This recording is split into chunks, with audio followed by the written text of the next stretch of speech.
Hi there, this is DM Nell, and this is episode 26 of Shadow of the Demon Lord Talk. And in today's episode, I am responding to a comment that was left on one of my videos by a listener by the name of Dario Roman. And Dario asked if I would review the um, Balgrendia supplement. And basically, I don't do reviews, and I think I've talked about this on other videos because who am I to judge a product? I think you can judge on your own. Rather, if I'm going to talk about a product that has been released by Schwab Entertainment or anybody else for that matter, it's going to be in a way that I can actually incorporate it into a game that I intend to run at some point. Now, to be honest, I hadn't really considered Balgrendia for any of my near future games anyway. Um, my next campaign is going to be set in the Pirate Isles, so it's way out here. But it's potentially something that I could go to in the future. And also, to be honest, I really hadn't read very much about Balgrendia since it came out. I mean, I read through the supplement once when I first got it, which I don't even remember when that was, either earlier this year or sometime last year. But really, I haven't given it any thought ever since it has come out. So I haven't really considered it. But since Dario brought it up, I went ahead and pulled it back out and reread it. And it's a pretty interesting place. And if I were to incorporate it into a campaign, it would probably be the starting point, at least, of a campaign setting, a full campaign. It's got enough here to really hold its own as far as having enough to get a story going for a campaign. Now, whether or not I would keep the campaign here or move it to somewhere else as the campaign progresses, I would have to give that some thought. But let's take a look at the supplement that Dario was mentioning, and this is the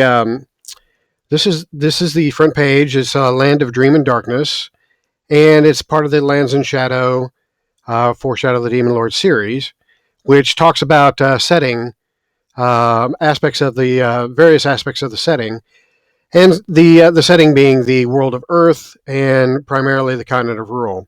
Now, Balgrendia itself sits in. Let me see if I can find it.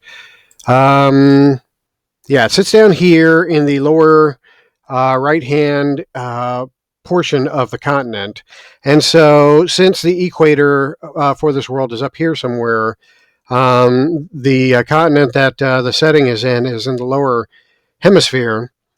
And so the further south you go, the colder it gets. So the climate in Balgrendia is probably fairly well. If I were to compare it to the United States, I would say it would be the most definitely the northern portion of the United States, if not the southern portion of Canada, or perhaps even smack in the middle of Canada. Because really the map only goes to the Blotland, which isn't very far, and that's down here, before you actually get to the southern Arctic region of the world, which is off the map here, obviously.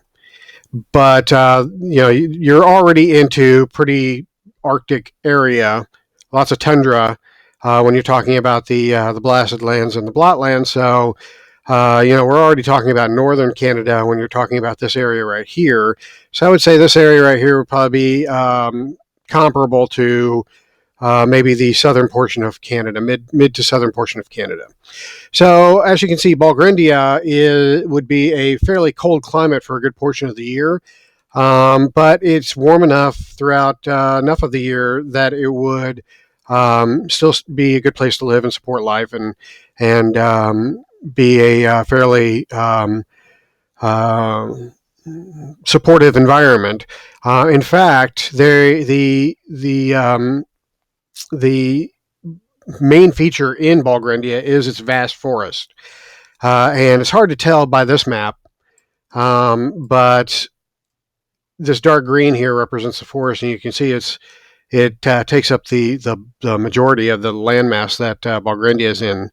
Another thing that you can barely see on this map is the mountain range. So, what's supposed to separate Balgrendia from the rest of the empire or the rest of the continent is this range of mountains that kind of borders the eastern and northeastern portion of the region, and so that kind of provides a natural barrier between Balgrendia and the rest of the continent, which has kind of isolated it somewhat, and it has made it it has its own history for the most part, and hasn't really had to share a lot of what the rest of the continent has gone through, which I'll get to more in just a moment here. But the land of Dreams and Darkness goes through, as the other supplements do, pretty much the history of the region and the governments that have been in the region, and it also provides information about the type of creatures that you might encounter there. It gives encounter details and stuff like that. So it's a typical supplement to the rest of the supplements that have been released in the Lands of Shadow. And I really don't want to go through the whole history because it is pretty detailed.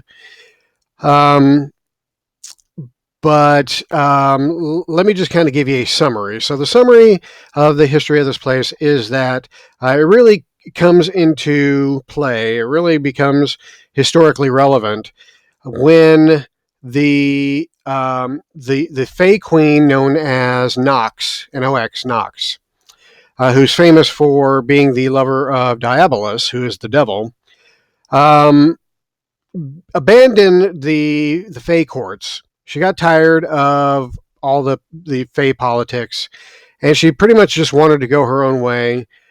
She was really pissed at them for making Diabolus the ruler of hell, and basically separating him and her. And so she just decided, screw you all, I'm going to make my own way. So she takes off, and she finds the region of Balgrendia. It's relatively unpopulated, and so she decides to create her own hidden kingdom in the smack dab in the middle of the forest of this region. So a hidden kingdom, if you're not familiar with that concept in Shadow of the Demon Lord, is like a pocket dimension that is split off from the main dimension that encompasses the universe that this world is in. And you can only get into this pocket dimension through specific portals. And the portal to this realm she created to her realm that she created, she put in the center of the forest of Balgrendia. And this is before it was known as Balgrendia. Back then, it was just an unclaimed area of the continent. And so she creates the hidden kingdom of Niflheim. And I'm probably butchering how that is pronounced, but Niflheim is how I'm going to say it. So, screw you if you don't like it. And she took all of her Fae, her loyal Fae, with her into Niflheim. And so that's where she stayed. And she pretty much just kind of kept to herself. But then she started noticing that humans started filtering into the Balgrendia area. Again, before it was called Balgrendia. Particularly two tribes. And the first tribe is the Ball tribe, Bhall or something like that. And then the second tribe was known as the Gren tribe, Grenn. And I think you can kind of see where this is going. But the two tribes came relatively around the same time. One of them on the east, from the east, another one from, I think, the north. And they started settling, and eventually they ran into each other. And of course, as people do, they started fighting each other. And so the Queen of Dreams and Shadow, Nox, she noticed them coming, and at first she just kind of ignored them. But when they started fighting each other, and their fighting started encroaching on her forest, then she started getting pissed. So she raised her own army, and she marched on the two tribes and really kind of brought them to heel and made an ultimatum. And that ultimatum was essentially make peace with each other, live in peace, or I'll destroy you both. And so the humans, believing that they had encountered a godlike being in the form of Nox, went with the peace option. And so they decided to make a truce, and they struck up a bargain that they would no longer fight each other. And Nox, to kind of top it off with a just kind of capitalizing off of the whole "they think I'm a god" thing, so let's keep that going. Said, "Oh, and by the way, I'm going to keep an eye on you, and to make sure you guys stay in line, you're going to give me a child from every generation born." And so her real motive behind this was not only to keep them in line, and the tribute was to keep them loyal to her, but also it was intended as a way of getting her tithe to Diabolus, because the Diabolus has an agreement with all the Fey kings and queens that they would tithe him a certain number of souls to fill hell. And so Nox was also under this requirement, and so she felt that the best way to give Diabolus his tithe would be through getting it from these human idiots. So that was initiated, and for a while that worked, and the Ball and the Gren tribes lived in relative peace. Now, the trouble really comes for Nox when the Witch King comes a calling. Now, a whole lot of history happens outside of Balgrendia, much of which really doesn't touch the region. As I mentioned before, they were cut off geographically. So, for the most part, when the first people were conquered by the Adine, that didn't really affect Balgrendia. And then the trouble really began when the Witch King invaded with the men of Gog. And so the Witch King conquered the continent, and much of the continent, I should say, and then set his sights on portions that he had not yet conquered. And in particular, he sensed a power source in the region of Balgrendia. So he decides he's taking this big army of his men of Gog and undead and demons, and he's going to go into Balgrendia, which again is still not Balgrendia, and he's going to find this source of power, which he does, and he invades. He easily, wades through the two tribes that are there. Doesn't care anything about them. He's basically going into the forested portion of the region, and he's looking for this source of power. And in the center of the forest, he finds it, the portal to Balgrendia. And the Witch King, being the master wizard, magician, arcanist that he is, was able to unravel Nox's spells that protected the portal, and he was able to send his armies into Niflheim. And so he invaded a hidden kingdom, which up to this point has really been unheard of. And so Nox was freaking out. She was trying to fight the invaders, but the Fae, they were limited in numbers, and they really thought they were safe, so they weren't really prepared for invaders coming into their pocket dimension. So they were pretty much beaten back by the Witch King without much difficulty. So Nox went for the last resort option, which was to undo the magic that she had created the pocket dimension hidden kingdom with.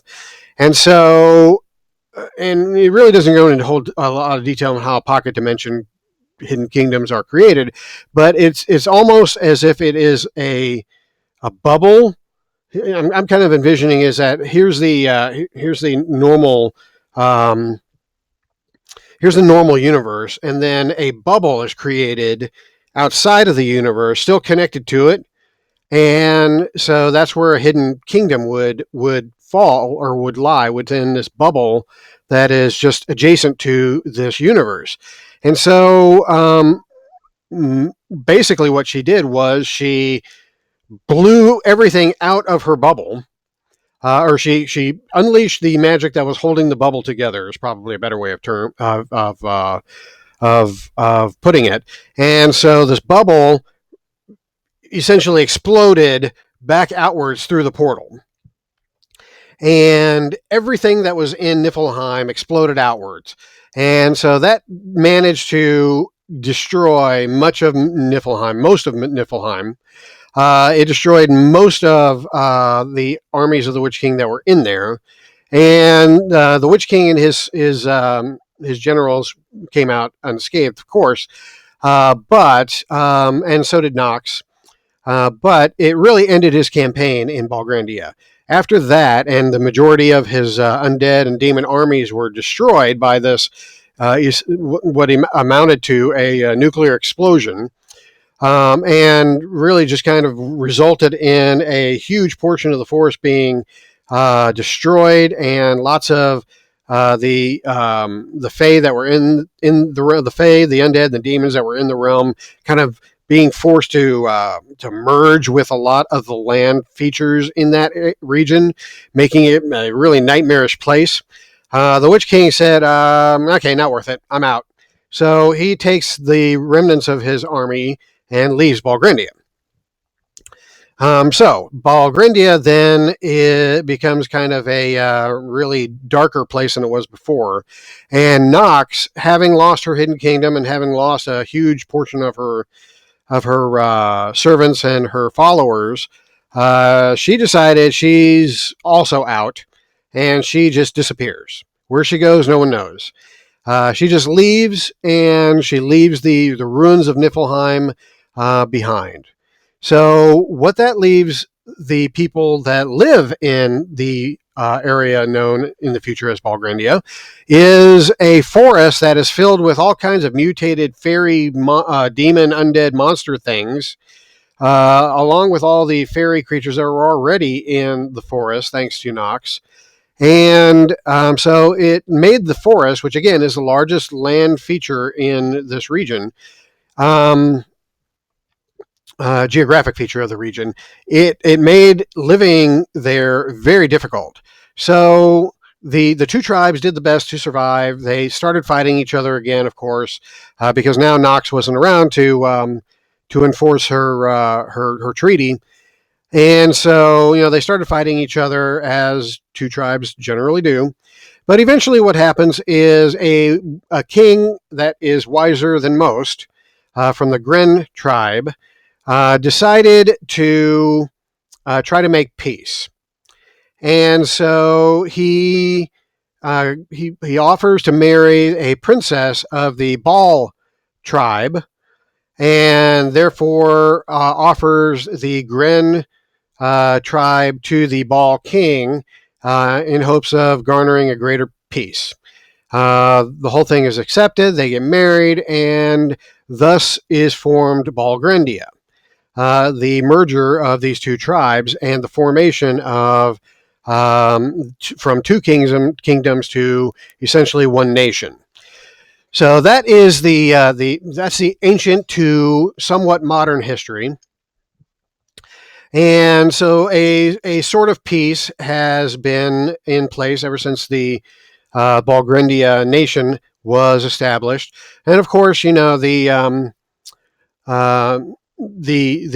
new invasion came after the Witch King left Balgrendia. Then the rest of the continent was invaded again and conquered again. This time by the Calasians, and the Calasians acknowledged the fact that there was Balgrendia down there, but didn't really think it was worth trying to annex them. At least not at initial. At least not initially. They eventually got around to it, and the rulers of Balgrendia decided, probably better to have the Empire on our side rather than trying to annex us forcefully. So they decided to become part of the Empire. And a treaty was signed. They were annexed, but really at that point in time, there was a change in rulership, and the new king was like, screw them. They're way down there. We don't have time for them. So for the most part, that annexation really did. The kingdom was pretty much left to its own devices, and so it kind of brings us to modern times. And modern times has still the two tribes fighting. There's a lot of still infighting between the two original tribes, but the kingdom is still at peace, and it's a tenuous peace, of course, held together mostly by the will of the current king. But the current king is getting old, and his two sons seem to be fighting over who is going to take over the throne when their decrepit dad finally kills over. And so that is the political climate of Balgrendia in current times. You got a king who's worried about the future of the nation um, because of his two idiot sons that can't seem to get along and both seem to want to control everything. All right, so that is Balgrendia. Now, having that history, having the knowledge of that history, it now comes to the point where I try to figure out how I would run a campaign in Balgrendia. And really, up to this point, this whole history sounds a whole lot like a Grimm's fairy tale, because there's a lot of fae, there's a lot of darkness in forests type of thing. So I would probably lean towards a campaign that was heavy on the fae, leaning heavy on like Grimm's fairy tales, or essentially um, dark fantasy, and which is right in line with Shadow of the Demon Lord, but.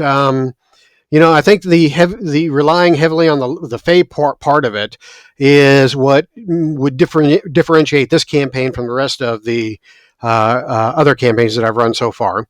And so, there would be a lot of interactions with, hags. There would be a lot of interactions with Fae creatures. At the low levels, you would have, things like brownies and dryads and things like that. Interacting with the other people of the kingdom, and so I think, there would also be like a kind of a druidic aspect to it as well, and it would also be focused a lot more on the old faith than the religion that is followed in the rest of the continent, which is the New God religion. So I would probably do that. I would probably have a Grimm's fairy tale campaign, and I might even make the ultimate goal to find Nox, because the people here in Balgrendia really view Nox as their goddess, and ever since she left, they kind of they continue to worship her, and they kind of miss her because a lot of the shit in the forest that she kept under control when she was around, no longer under control. So they're causing all kinds of problems for the kingdom. And so one of the things that I might have the goal be would be find Nox and restore her to her hidden kingdom, and help her restore her hidden kingdom. So that would be the master tier adventures, and leading up to that, we would have basically the threat of the kingdom, or the forest, I mean, and the creatures in the forest would be building. In fact, there would probably be a unifying threat in the forest that is starting to get control of a lot of the fake creatures, and posing more of a unified threat to the kingdom. One-off creatures here and there attacking the occasional village and stuff. Kingdom can handle shit like that. But when you have a massive force of weird mutated fae, undead, demon things starting to work together, then that becomes a serious problem, a significant problem for the kingdom that requires a significant solution. So that would be the impetus for them to go seek out Nox, or have adventurers seek out Nox and try to find her, to restore her to power. So that would be probably how I would fashion a campaign in Balgrendia. And just kind of looking through the supplement, and also keep in mind the supplement's like 30 some odd pages, 36 pages. So there's a lot of stuff here, a lot of ideas to draw from, and a lot of things that you could easily incorporate into the campaign. And so, there's factions, as mentioned here in this section. Talks about the law. Talks about how they do have an army. The army doesn't really get along with itself. It's kind of a dysfunctional army, but it does exist. And then it goes into the different types of monsters. It specifies certain things like midnight children, dark elves, forest crones, just a whole lot of stuff that would be unique to a and very much in flavor of in the flavor of a Grimm's fairy tale type of campaign. So there's if you want characters created from Balgrendia, which makes sense because again, it's geographically separated from the rest of the continent. Although I could also see adventurers coming to Balgrendia to escape the what's going on currently in the rest of the continent. So here's backgrounds that you can draw from for characters that want to come from Balgrendia, and you have Balgrendian characters. Okay, so and also this little section that talks about types of adventures that you could run in the region. So all in all, I think that this is a much more interesting portion of the setting of the Shadow of the Demon Lord setting than I had originally given credit to, and now, having read through it and having talked about it, I'm really seriously thinking about having a campaign in Balgrendia. But I've already got my campaigns for my meta campaign sort of plotted out, at least for the next few. So this may still be 2 or 3 campaigns down the line, but still, it has kind of come to the forefront from some of the other ideas that are tossing around in my head for future campaigns. So I want to thank Dario, and I hope I'm saying your name properly. Thank Dario for asking me to review this. I hope that this was helpful. I didn't go into a whole lot of detail purposefully because I really encourage you to just purchase the supplement yourself. It's pretty cheap out on Drive-Thru RPG. I haven't checked the price, but typically supplements like this are less than $5, and usually around the $2 to $3 range. So I would strongly recommend that you check it out, go purchase it, and read through it. See, make of it what you will. Think what kind of campaign you would run out of it, and just make it your own. But at any rate, those are my thoughts. So hopefully that was somewhat helpful and not too much rambling. All right, so I'm going to cut the video short here, make it a little bit shorter than my other last few videos have been. So with that, I want to say the usual hail to the Demon Lord. Thank you, Mr. Schwab, for providing us this fantastic supplement and this game. And I'm out, I think.